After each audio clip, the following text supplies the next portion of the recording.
श्री गुरुभ्यो नमः हरि ओम। दीपावली के इस स्पेशल एपिसोड में आप सबका स्वागत है। दीपावली एक ऐसा त्यौहार है जिसे सिर्फ भारत में नहीं बल्कि पूरी दुनिया में बड़ी धूमधाम से मनाई जाती है। लेकिन कोई भी त्यौहार मनाने से पहले हमें उसका महत्व जानना बहुत आवश्यक है। इसलिए आज हम दीपावली का महत्व और उसका इतिहास जानने की कोशिश करेंगे। आप सबका स्वागत है। दीपावली के इतिहास जानने से पहले हम दीपावली कब मनाया जाता है इसको जानने की कोशिश करेंगे। दीपावली हिंदू कैलेंडर के अनुसार दक्षिणायन शरद ऋतु के आश्विन और कार्तिक मास में मनाया जाता है। कुल 5 दिन का त्यौहार होता है ये दीपावली। वो 5 दिन ऐसे हैं। आश्विन मास के जलपूर्ण त्रयोदशी, जिसको धनतेरस भी बुलाते हैं, ये पहला दिन है दीपावली का। उसके बाद दूसरा दिन है नरक चतुर्दशी, तीसरा दिन है दीपावली अमावस्या। ये तीनों दक्षिणायन शरद ऋतु के आश्विन मास में आते हैं और बाकी बचे 2 कार्तिक मास में आते हैं। पहला बलि प्रतिपदा और दूसरा यम द्वितीया, उसको भाई दूज भी करके बुलाते हैं। इन 5 दिनों में से आज हम नरक चतुर्दशी दिन का इतिहास जानने की कोशिश करेंगे।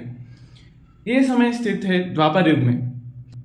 द्वारका नगरी में श्री कृष्ण भगवान राज कर रहे हैं। उसी समय द्वारका नगरी में इंद्रदेव प्रकट होते हैं और कृष्ण भगवान से बोलते हैं कि नरकासुर नामक एक दैत्य स्वर्गलोक का आक्रमण कर चुका है। वो सारे देवता को हरा चुका है और देव माता अदिति देवी के कुंडल को भी अपहरण किया है।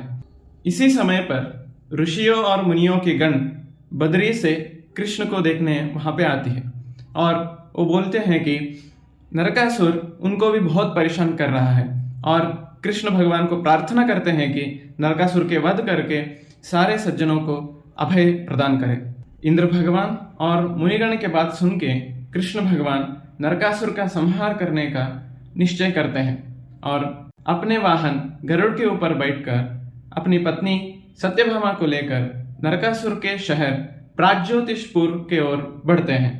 यहाँ पे नरकासुर के बारे में थोड़ी सी जानने की कोशिश करते हैं। नरकासुर कोई और नहीं बल्कि विष्णु के ही अवतार वराहदेव और धरा देवी के पुत्र है। इसलिए उसका नाम भौमासुर भी है, क्योंकि वो भूमि देवी के पुत्र है। स्वयं वराहदेव के पुत्र होने के बावजूद नरकासुर बहुत आसुरी और क्रूर स्वभाव का होता है। वो तपस्या करके ब्रह्मा जी से अवध्यत्व यानी किसी से ना मरने का और अजयत्व यानी किसी से भी न हारने का वर प्राप्त कर लेता है। ये वर उसके मंत्रियों को भी मिलता है। ऐसे वरदान प्राप्त करके नरकासुर बहुत शक्तिशाली बन के सारे देवताओं को हरा के अपना एक बहुत सुरक्षित शहर बनाता है, वही प्राग्ज्योतिषपुर। वो शहर इतना सुरक्षित होता है कि उसकी चारों तरफ 3-3 दुर्ग होते हैं। वो 3 दुर्ग हैं गिरिदुर्ग, जलदुर्ग और पाशदुर्ग। गिरिदुर्ग यानी पर्वतों से घिरा हुआ, उसके अंदर जलदुर्ग यानी पानी से घिरा हुआ और उसके अंदर पाशदुर्ग यानी रस्सियों से घिरा हुआ। कोई भी उसको पार करके उसके शहर के अंदर नहीं आ सकता। ऐसा ब्रह्मा जी का वरदान भी होता है। इसके साथ नरकासुर के 5 बहुत शक्तिशाली मंत्री भी होते हैं। वो हैं पीठासुर, मुरासुर, निशुंभ, हयग्रीव और पंचजन। ऐसे सुरक्षा से भरी प्राग्ज्योतिषपुर के ओर कृष्ण भगवान आते हैं। उनके लिए पहला प्रतिबंध है गिरिदुर्ग। उस गिरिदुर्ग को कृष्ण भगवान ने अपने गदा से सर्वनाश कर देते हैं। उसके बाद आता है जलदुर्ग। उस जलदुर्ग को वायुव्य अस्त्र छोड़ के पूरी तरह से सुखा देते हैं। जलदुर्ग के बाद आता है पाशदुर्ग। उस पाशदुर्ग को कृष्ण भगवान अपने खड्ग से पूरा नाश कर देते हैं। ऐसे इन तीनों दुर्गों को नाश करने के बाद नरकासुर के 5 मंत्री कृष्ण के ऊपर आक्रमण करते हैं। उनमें से एक मुरासुर 5 सिरों वाला बहुत भयंकर दैत्य होता है। ये 5 दैत्य अनेक शस्त्रों से और पर्वतों से कृष्ण के ऊपर आक्रमण करते हैं। उन सब को नाश करके कृष्ण भगवान सुदर्शन चक्र से उन 5 मंत्रियों को नाश कर देता है। इस तरह मुर को संहार करने से मुरारी नाम कृष्ण को आता है। इन 5 मंत्रियों के संहार करने के बाद स्वयं नरकासुर अपने 30 अक्षौहिणी सैन्य को लेकर कृष्ण के ऊपर आक्रमण करता है।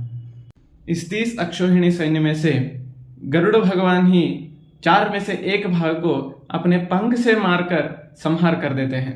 और बाकी बचे सैन्य को अकेला कृष्ण ही अपने बाणों से वर्षा करते हुए नाश कर देते हैं।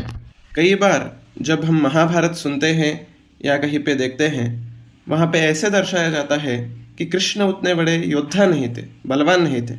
वो तो सिर्फ अपने बुद्धि का इस्तेमाल करके सारे काम करते थे। लेकिन ऐसा बिल्कुल भी नहीं है। ये युद्ध ही उसका प्रमाण है। ये तो सिर्फ एक सैन्य है, ऐसे बहुत सारे सैन्यों का संहार कृष्ण अपने हाथों से किए हैं। इस तरफ नरकासुर कृष्ण के ऊपर शस्त्रों की प्रहार करना शुरू करता है। उसी तरह कृष्ण भी अपने बाण को छोड़कर नरकासुर के ऊपर आक्रमण करते हैं। कुछ समय बाद नरकासुर शतघ्नी नामक एक गदा जो उसने ब्रह्मा जी से पाया था, उसको कृष्ण के ऊपर प्रहार करता है। कृष्ण भगवान उस गदा को निगल लेते हैं और मूर्छित होने की नाटक करते हैं।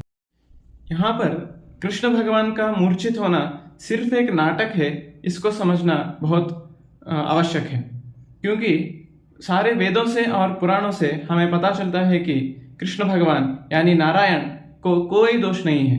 जैसे कि एक वाक्य आता है निरनिष्टो निरवध्यः करके, मतलब निरनिष्टो मतलब उसको कोई अनिष्ट नहीं है, कोई दोष नहीं है। और दूसरा एक वाक्य आता है अच्छेद्योयम अदाह्योयम, यानी उसको कोई छेद नहीं होता, भगवान को कोई छेद नहीं होता। और महाभारत के विष्णु सहस्त्र नाम में भी एक श्लोक आता है अपराजितः सर्वसहः, यानी वो अपराजित है, यानी उसको कोई भी हरा नहीं सकता, और सर्वसहः यानी वो सब कुछ सहन कर सकता है। तो इससे हमें पता चलता है कि भगवान सिर्फ वहां नाटक कर रहे थे। तो हमें प्रश्न आता है कि वो नाटक क्यों कर रहे थे। यहाँ पे दो कारण हमें प्रकट होते हैं। पहला कारण है असुर जनों को मोहन करना। जो असुर जन हैं वो भगवान में दोष को गणना करके दुर्गति प्राप्त करते हैं। उनके लिए भगवान ना होते हुए भी अपने अंदर दोष को प्रकट करता है।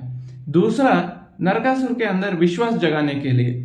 नरकासुर ब्रह्मा जी से वर प्राप्त किया है, लेकिन फिर भी कृष्ण बड़ी आसानी से उन सारे वरों को नाश कर रहा है। इससे वो डरे नहीं, सामने आकर युद्ध करे, इसके लिए कृष्ण भगवान मूर्छित होने के नाटक करते हैं।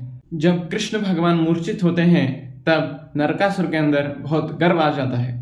इसी समय कृष्ण भगवान की पत्नी सत्यभामा देवी इसको देखकर कृष्ण भगवान के शांग्र धनुष को उठाकर बाणों से नरकासुर के ऊपर प्रहार करती है। नरकासुर के सारे आयुध और वाहन को नाश कर देती है। इसके बावजूद नरकासुर फिर से नए आयुध और रथ लेकर प्रहार करना शुरू कर देता है। इसी समय कृष्ण भगवान उठकर अपना सुदर्शन चक्र से नरकासुर का शिरच्छेद कर देते हैं। इसी तरह नरकासुर के संहार करके उसको नरक में भेज देते हैं। नरकासुर बहुत दुष्ट असुर था। उसने दुनिया के अलग अलग जगह से 16,000 राजकन्याओं का अपहरण करके अपने महल में बंधक बना के रखा था। कृष्ण ने नरकासुर का संहार करने के बाद उन सारे राज स्त्रियों का बंधन को मुक्त कर दिया। वो 16,000 राजकन्याएं पिछले जन्म में अग्निदेव के पुत्र थे। वो लोग भगवान को अपने पति स्वरूप में देखना चाहते थे, इसलिए उन्होंने वायुदेव के ऊपर तपस्या की। वायुदेव ने उनके ऊपर अनुग्रह करके उनको स्त्री जन्म दिया। यही स्त्री जन्म में नरकासुर ने उन सारे लोगों का अपहरण कर लिया था। जब नरकासुर के बंधन में थे तब भी वो लोग कृष्ण की ही प्रतीक्षा कर रहे थे। जब कृष्ण आकर नरकासुर का संहार करके इन स्त्रियों का बंधन मोचन किया, तब वो सारे लोग कृष्ण को अपने साथ विवाह करने के लिए प्रार्थना की। कृष्ण ने उन सब के ऊपर अनुग्रह करते हुए उनके साथ विवाह किया। जब ये सारा घटना खत्म हुआ तब सूर्योदय का समय हो रहा था। उस समय सारे स्त्रियां कृष्ण को तेल लगाकर उसका आरती करके अभ्यंग स्नान करवाया। जिस चतुर्दशी के दिन कृष्ण भगवान ने नरकासुर का संहार किया, वो दिन नरक चतुर्दशी बन गया। कृष्ण भगवान की उस महिमा को याद करते हुए उस दिन सब लोग सुबह तेल लगा के आरती करवा के अभ्यंग स्नान करते हैं और एक त्योहार की तरह इसको मनाते हैं। ये था नरक चतुर्दशी दिन का इतिहास। आशा करता हूँ कि आप सबको ये पसंद आया होगा। धन्यवाद।